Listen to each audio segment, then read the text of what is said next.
नमस्कार, मैं माउली हिंदी समाचार में आपका स्वागत है और मैं हूं शेख इस्माइल। आदिलाबाद विधायक पायल शंकर ने कहा है कि वो सेवानिवृत्त कर्मचारियों की समस्याओं को हल करने की पूरी कोशिश करेंगे। नगर पालिका अध्यक्ष जोगू प्रेमेंद्र ने शनिवार को डिस्ट्रिक्ट सेंटर स्थित सेवानिवृत्त कर्मचारी संघ भवन में विभिन्न विकास कार्यों के लिए भूमि पूजन किया। इस मौके पर विधायक ने कहा है कि 20 लाख की लागत से विकास कार्य कराए जा रहे हैं।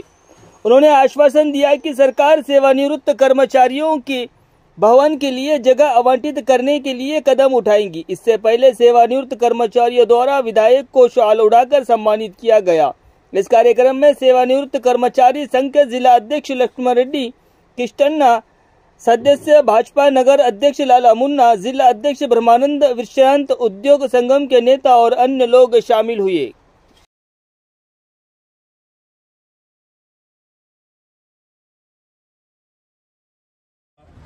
ఉద్యోగుల సంఘ భవనానికి ఈరోజు సిడిపి నిధుల నుంచి 20 లక్షల రూపాయలతో శంకుస్థాపన కార్యక్రమం చేయడం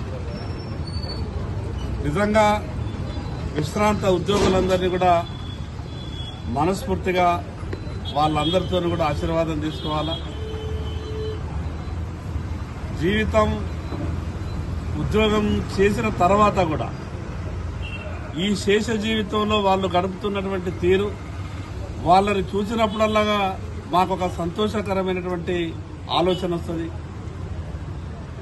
వారు ఉద్యోగం చేసినప్పుడు ఒక నిబద్ధతతో ఒక బాధ్యతతో చేసినటువంటి ఫలితమే వాళ్ళు ఈరోజు నిండు ఆయురారోగ్యాలతో ఈరోజు ఇంత గొప్పగా వాళ్ళు ఉండేటటువంటి అవకాశం వచ్చిందనిపిస్తూ ఉన్నది. ఈరోజు 20 లక్షల రూపాయలతో శంకుస్థాపన చేసినటువంటి యొక్క బిల్డింగే కాదు, వీళ్ళందరినీ చూసిన తర్వాత నాకైతే వీళ్ళకు 1 ఎకరమో 2 ఎకరాల స్థలం ఉంటే దానిలో ఒక మంచి ఆహ్లాదకరమైనటువంటి వాతావరణంలో గడపడానికి ఇంకా అవకాశం ఉంటుంది. నేను రిటైర్డ్ ఎంప్లాయీస్ అందరి తరఫున కూడా సాధ్యమైనంత తొందరగా జిల్లా కలెక్టర్ గారితో ఒక సమావేశం ఏర్పాటు చేసుకుని ఎక్కడైనా ఆదిలాబాద్ పట్టణానికి ఆనుకొని ఉన్నటువంటి స్థలం ఏదైనా కేటాయించే విధంగా నా వంతు ప్రయత్నం చేస్తాను. మరి దీంట్లో కూడా చాలా రెవెన్యూ డిపార్ట్మెంట్లో పనిచేసి పదవి విరమణ పొందినటువంటి వాళ్ళు రిటైర్డ్ ఎంప్లాయీస్ ఉన్నారు. వారికి పూర్తి అవగాహన ఉంటుంది ఎక్కడెక్కడ స్థలాలు ఉన్నాయనేది. మీరు కూడా మీకు సంబంధించిన సమాచారాన్ని కొంత ఇచ్చే ప్రయత్నం చేయండి.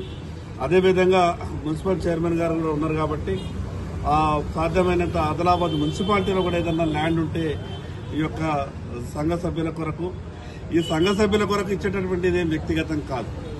మీ ఆలోచన అంతా ఎప్పుడు కూడా ఉద్యోగం చేసినప్పుడు కూడా నలుగురు మంచి ఉండాలా, నలుగురికి మంచి జరగాలన్న ఆలోచనతోనే మీరు విధులు నిర్వహించారు. ఉద్యోగ విరమణ తర్వాత కూడా మీ ఆలోచనలంతా కూడా సమాజం బాగుండాలనే ఆలోచన చేస్తుంటారు. కాబట్టి సాధ్యమైనంత తొందరగా ఈ యొక్క బిల్డింగ్ పనుల్ని ప్రారంభించి పూర్తి చేసుకుని మరి ఇనాగరేషన్ కూడా తొందరగా చేసుకునే ప్రయత్నం చేద్దాం. ఈ మధ్యనే అవసరమైతే ప్రభుత్వానికి కూడా నేను విజ్ఞప్తి చేస్తా. ఈ యొక్క ఆదిలాబాద్ పట్టణంలో ప్రభుత్వ స్థలానికి ఏం కొదవలేదు. కొత్తగా కలెక్టరేట్ బిల్డింగ్ షిఫ్ట్ అయిన తర్వాత కూడా చాలా ప్రభుత్వ స్థలం ఆదిలాబాద్లో అందుబాటులో ఉంటుంది. మరి మీ అందరికీ ఒక ఆహ్లాదకరమైనటువంటి వాతావరణం ఇచ్చేటటువంటి ఒక ప్లేస్ని సెలెక్ట్ చేసుకునే ప్రయత్నం చేద్దాం. ఏది ఏమైనా ఇంత వయసు పైబడ్డ తర్వాత కూడా మీకు ఉన్నటువంటి ఉత్సాహం కానీ మీరు చూస్తున్నటువంటి చొరవ కానీ ఇది నిజంగా కూడా అందరూ అభినందన విషయం. మరొకసారి మీ అందరికీ ప్రత్యేకంగా ధన్యవాదాలు తెలియజేస్తాను.